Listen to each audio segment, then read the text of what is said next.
சட்டத்தால் மட்டுமே இதை எதையும் செய்ய முடியாது. போதைக்கான தேவை இந்த சமூகத்துல இருக்கு. இல்ல முன்னாள் ஆட்சியில இன்னைக்கு இப்ப பொறுப்பெடுத்திருக்கிறவங்க மட்டும் என்ன யோக்கியமா? அரசியல்னு வந்துட்டா எல்லா அரசியல்வாதிகளுமே அயோக்கியர்கள் தான். டாஸ்மாக அரசு கையில இருந்து மாற்றி அதை தனியாருக்கு கொடுக்க போறாங்க. கவர்மெண்ட் சாராய கடையை நடத்துது அப்படின்னு குறை சொல்றாங்க இல்லையா?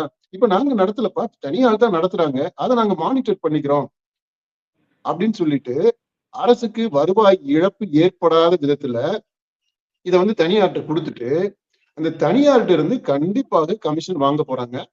கண்டிப்பா கமிஷன் வாங்குவாங்க. இந்த அரசுல பங்கெடுக்கக்கூடியவர்கள் அவங்களுடைய பினாமிகள் தான் இந்த தனியாரா இருக்க போறாங்க. தனியார்ட்ட கையில போயிடுச்சுனாக்க நீங்க குடியை ஒழிச்சிருவாங்கன்றீங்க.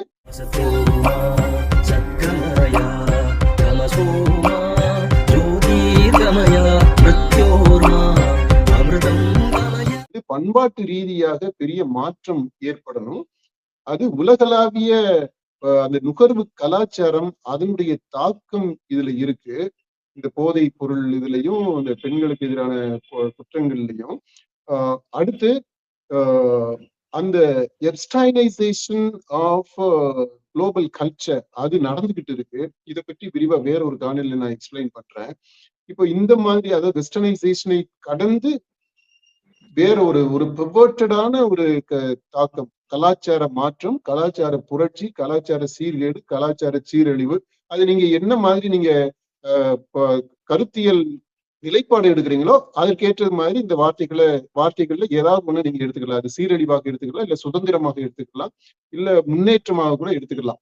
ஆனா இந்த மாதிரி இருக்குது இல்லையா, இது உலகளாவிய அளவுல நடக்குது. இந்திய அளவுல அது இந்திய பண்பாட்டோட கலந்து வேற ஒரு விதமா உருமாற்றம் அடைந்து நடக்குது. தமிழ்நாட்டை பொறுத்த மட்டும் தமிழ் பண்பாட்டு வரலாற்று இலக்கிய அந்த பின்புலத்துல இங்க வேற ஒரு உருமாற்றம் நடந்து அது நடந்துகிட்டு இருக்கு. அதனால சட்டத்தால் மட்டுமே இதை எதையும் செய்ய முடியாது. போதைக்கான தேவை இந்த சமூகத்துல இருக்கு.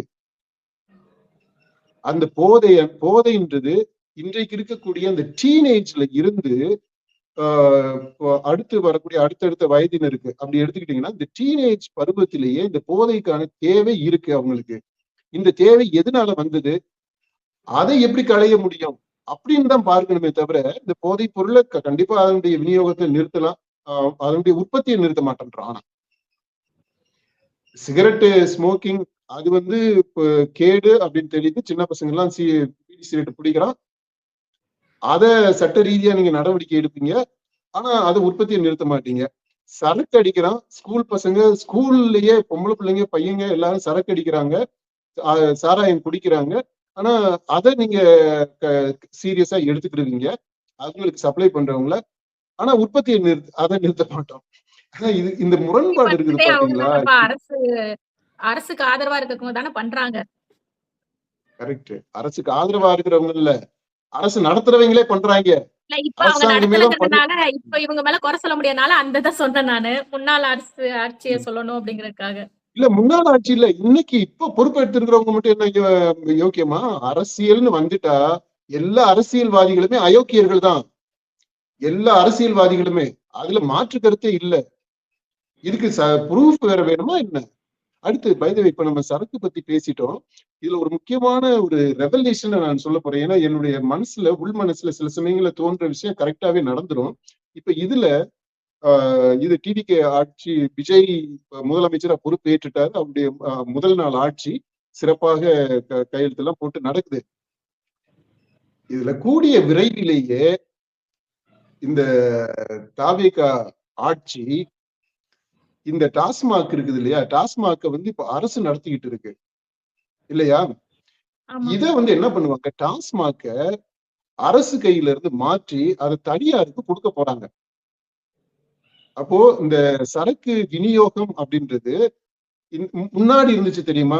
முதல்ல இந்த டாஸ்மாக் வர்றதுக்கு முன்னாடி தனியார்கள் தான் இந்த சாராய கடைகளை வச்சிருந்தாங்க.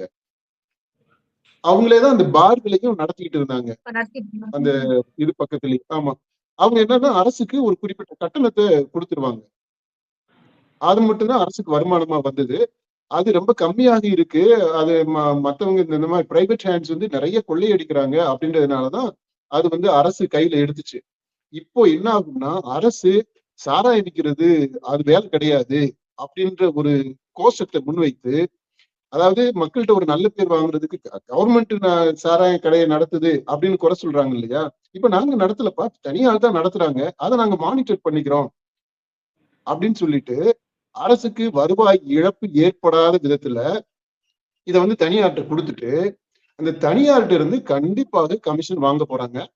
கண்டிப்பா கமிஷன் வாங்குவாங்க. அந்த கமிஷனுமே கூட அந்த தனியார் யாரா இருப்பாங்க அப்படின்னா, அங்கதான் சொல்ல வர்றேன். இந்த அரசுல பங்கெடுக்கக்கூடியவர்கள் அவங்களுடைய பினாமிகள் தான் இந்த தனியாரா இருக்க போறாங்க.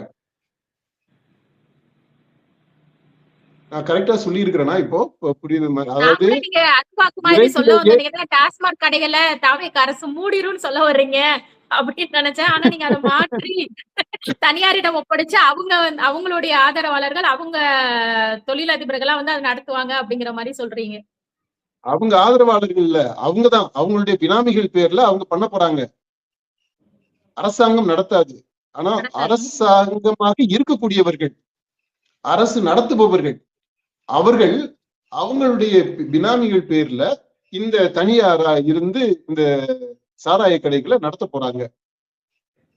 அப்போ வருமானம் வரக்கூடிய வருமானம் ஆக்சுவலா இன்னும் அதிகமாக பெருக்கலாம். தனியார்கிட்ட கையில போயிடுச்சுனாக்க நீங்க வந்து குடியை ஒழிச்சிருவாங்கன்றீங்க.